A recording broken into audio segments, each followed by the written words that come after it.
Oke, kita lanjutkan ke uji beda dua sampel.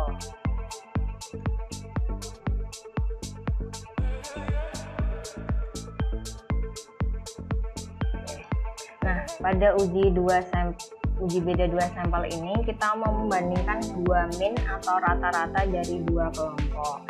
Nah, ada dua jenis uji beda parametrik yang digunakan untuk dua kelompok sampel. Yang pertama uji beda dua min independen atau kita sebut sebagai independent sample t-test. Dan yang kedua adalah uji beda dua min dependent atau pair sample t-test. Nah, untuk yang non parametrik, jadi kalau tadi yang parametrik itu kan kalau kita memenuhi asumsi berdistribusi normal ya, itu boleh pakai yang tadi uji T-nya. Jadi uji T yang satu sampel, kemudian yang independent sample t-test atau yang pair sample t-test. Kemudian kalau yang misalnya datanya itu tidak memenuhi asumsi berdistribusi normal, maka kita harus menggunakan statistikanya itu non parametrik. Nah, di sini ada dua. Yang pertama uji Mann-Whitney, itu kalau pengganti dari independent sample t-test. Jadi kalau dua kelompok data yang berasal dari subjek yang berbeda, dan uji Wilcoxon itu untuk pengganti dari dependent sample t-test. Kalau datanya itu berasal dari subjek yang sama. Nah, tetapi ada dua data, misalnya data t-test dan data post-test. Nah, untuk independent sample t-test sendiri ini, kalau terdapat dua kelompok data, sampel independen dan data berdistribusi normal. Syaratnya tadi ya, jadi prasyarat utamanya adalah kita uji dulu normalitasnya. Baru kalau mau membandingkan dua kelompok tadi, berarti kita harus mengetahui apakah datanya itu homogen atau tidak. Nah, kemudian data kelompok 1 dan data kelompok 2 ini berasal dari objek penelitian yang berbeda. Nah, tujuannya adalah untuk mengetahui perbedaan dua kelompok independen. Prinsipnya adalah yang pertama kita melihat perbedaan variansi dari kedua kelompok data, dan pada pengujian diperlukan informasi varian kedua kelompok. Nah, untuk uji hipotesisnya, yang pertama H0-nya adalah μ1 sama dengan μ2 atau rata-rata kelompok pertama sama dengan rata-rata kelompok kedua, atau tidak ada perbedaan signifikan antara rata-rata kelompok pertama dengan rata-rata kelompok kedua. H1-nya μ1 kurang μ0 sama dengan 0, atau μ1 tidak sama dengan μ2, atau kalau secara deskriptif itu kita tuliskan ada perbedaan yang signifikan antara rata-rata kelas pertama dengan rata-rata kelas kedua. Nah, asumsi yang harus dipenuhi pada independent sample t-test adalah datanya itu harus interval atau rasio. Kedua kelompok data itu saling bebas atau tidak berpasangan. Kemudian datanya harus berdistribusi normal dan varian antar kelompok sama atau homogen. Nah, jadi baru boleh dilakukan uji T yang independent sample t-test. Nah, misalnya ada seorang peneliti ini mau meneliti tentang keefektifan dari metode pembelajaran NHT. Nah, NHT itu apa, Bu? Number head together. Number head together itu prinsipnya sama dengan pembelajaran kelompok. Tetapi di sini kalau pada pembelajaran kelompok, biasanya kan kalian itu di kelas disuruh membuat kelompok. Kemudian gurunya akan memberikan materi untuk didiskusikan di dalam kelompoknya masing-masing. Nah, perbedaannya di sini adalah pada NHT itu setiap individu itu kita berikan nomor dada atau nomor kepala.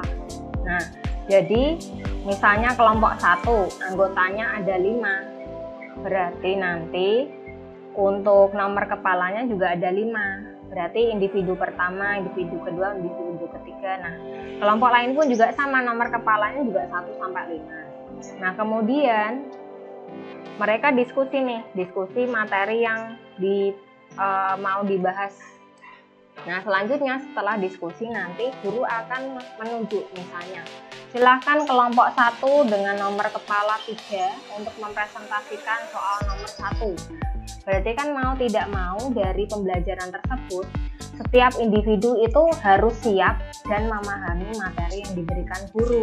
Nah, jadi secara tidak langsung melalui proses pembelajaran tersebut itu akan meningkatkan pemahaman siswa terhadap materi yang diberikan guru.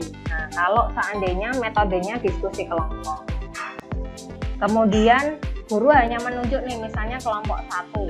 Nah, kelompok 1 tetapi biasanya kalau kalian kan pasti gini, ya kamu saja yang maju karena kamu yang lebih paham, misalnya mesti seperti itu.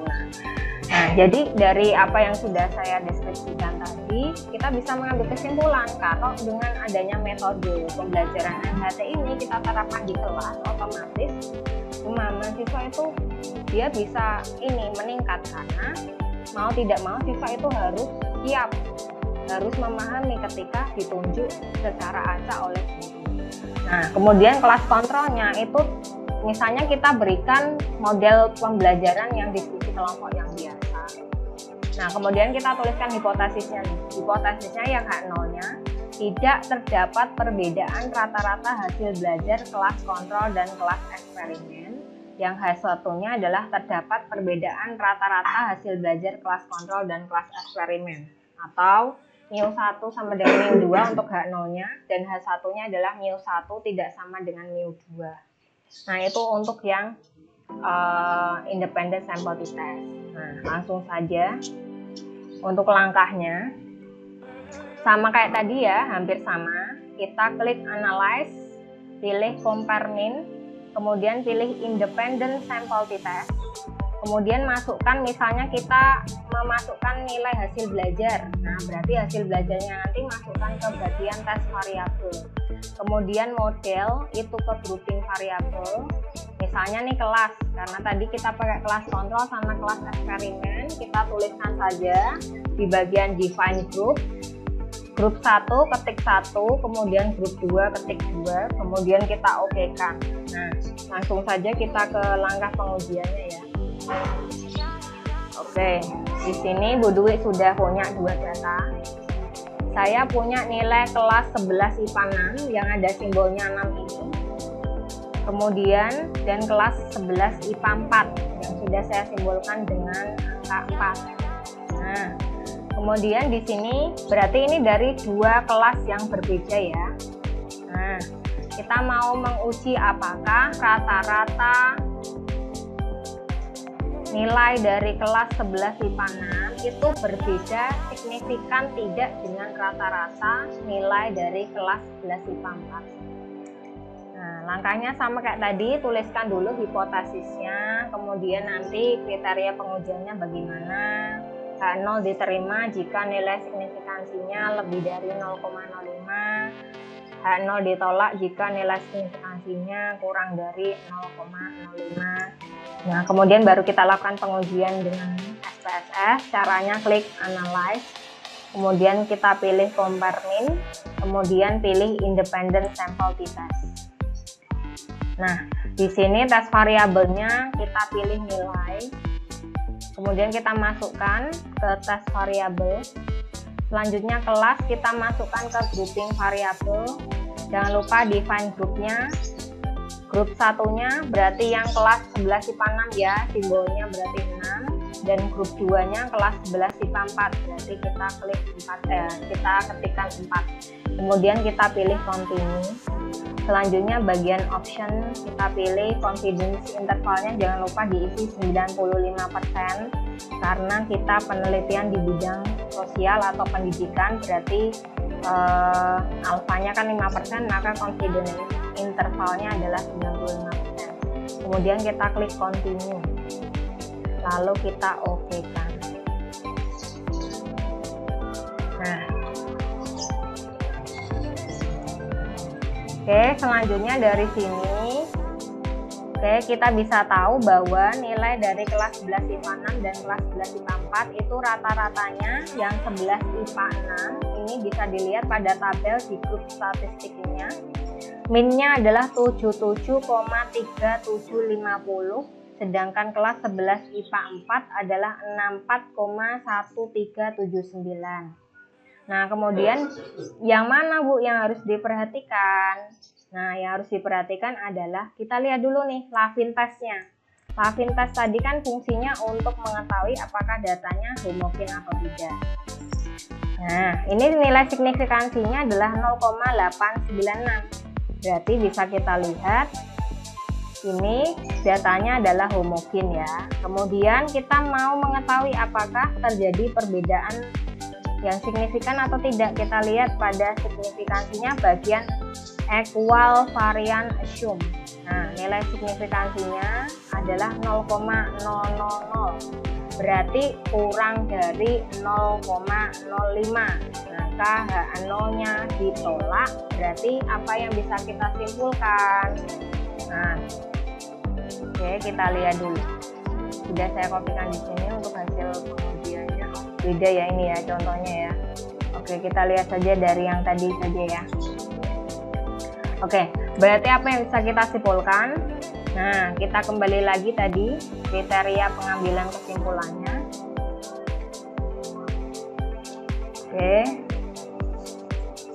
Nah, kalau nilai signifikansinya kurang dari 0,05, maka H0-nya ditolak. Berarti terjadi perbedaan atau terdapat perbedaan yang signifikan antara rata-rata hasil belajar kelas 11 IPA 6 dan kelas 11 IPA 4. Oke, bisa dipahami terlebih dahulu?